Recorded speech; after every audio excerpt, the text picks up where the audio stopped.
বাংলাদেশের জন্ম থেকে আজ পর্যন্ত এই সুযোগ আর আসেনি, যে সুযোগ কিন্তু আমাদের এই সুযোগ যেন হাতছাড়া না। এই সুযোগ হাতছাড়া হবে বাংলাদেশের আর কোনো ভবিষ্যৎ যাবে না। এটা কোনো দেশ, এটা কোনো রাষ্ট্র এটা যেন শুধু রাষ্ট্র নয়, পৃথিবীর সম্মানিত রাষ্ট্র হিসেবে প্রতিষ্ঠিত। যেহেতু তরুণরা এটা ঢাল, এই কারণে এটা ইউনিক, অনন্য একটা দেশ। মানুষ এসে, দুনিয়ার মানুষ এটা এসে দেখে যাবে, তোমাদের কাছে শিখতে আসবে, তোমাদেরকে নিয়ে যাবে।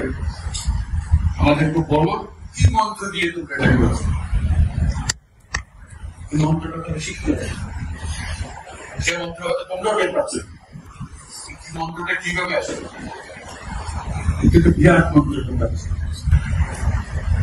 মন্ত্রকে ধরে রাখো। এই মন্ত্র যদি শিথিল হয়ে যায়, আমাদের কথাবে অশেষ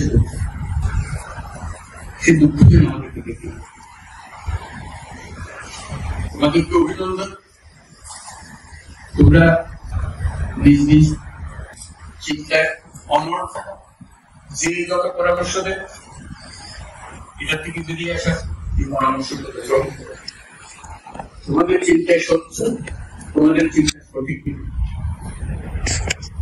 এটা উল্টো থেকে ছাড়বেন, হাত থেকে ছাড়বেন এবং আমাদেরকে ছোট ঘুরিয়ে দেবে যদি আমরা এটা এই স্বপ্নের থেকে দূরে সরার কোন কাজ করে যাবে। আমাদের কারো কোনো ইচ্ছা নেই এই স্বপ্ন বাইরে যাওয়া, এই স্বপ্ন বাস্তবায়ন করাই আমাদের সার্বক্ষণিক কাজ। তবে পুরোপুরি যদি আমরা সীমা অতিক্রম করে গেতে হবে, আমাদেরকে সঙ্গে সঙ্গে জেনে আজকে এই শপথ নিয়ে আমরা এই সবাই একত্র হলাম। সবাই যারা আজকে উপস্থিত করতে পারে নাই তাদেরকেও এই সংবাদ জানিয়ে দিও যে আমরা একযোগে একসঙ্গে এই কাজে নামলাম এবং এটাকে ইনশাআল্লাহ সফল করব। ধন্যবাদ।